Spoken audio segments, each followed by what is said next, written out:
Okay, you guys, so the crimper that I'm going to be using, I got off of Amazon, and this is from Bedhead. It was about $25, no more than that. And I'm also going to be using a hairspray, a holding spray from Tresemme. It doesn't really matter the brand that you use, as long as you have a holding spray or some kind of like spritz. Either one is good, doesn't matter the brand. And all you're going to do is just spray the holding spray onto the hair, not directly on, but you want to have like a good distance between the hair and the spray, just so it's not just landing on one spot. You spray it, and then you go right behind it with the crimper. Now, the key to getting like those nice, even, you know what I'm saying, uniform crimps is you want to make sure wherever you left off, that's where you go back. I don't really know how to explain it like clearly, but you're gonna see in the video, like wherever the last wave was, that's where you're going to start a new one, because you don't want to have uneven crimps, and you want everything to be uniformed and nice looking. So you want to make sure that you take your time and you make sure wherever you left off, that's where you start a new crimp, if that makes sense. Just keep on watching, and I hope you get the gist of what I'm trying to say, and enjoy.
Okay, you guys, so once it became time for me to do the closure, as you can see, I already have it sectioned off into the two parts that I'm going to actually crimp. I'm not going to part it and make it any smaller. I'm not going to, those are going to be the two sections that I crimp, because I noticed when you do the closure in like smaller sections, the crimps, it doesn't look right. And I don't like when the closure is like over crimped.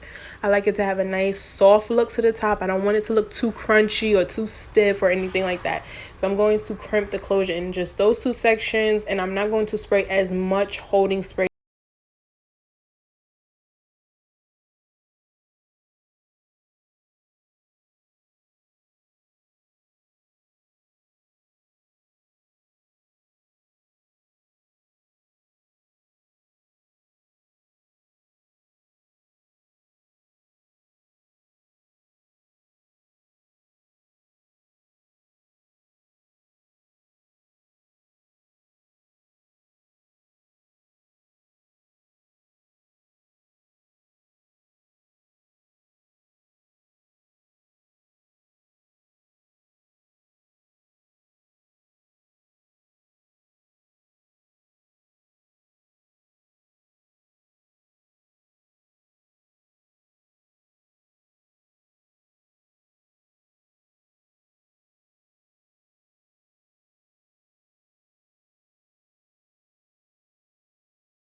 and soft those crimps look at the top. That's exactly what I was talking about. I would have done an install video, but this wig was not for me. This was actually for a friend. So you won't see me installing it on myself, which I'm so sorry, but I definitely will have more videos like this one. So I hope you enjoyed the video. Don't forget to like, comment, subscribe, and I will see you guys soon. Bye.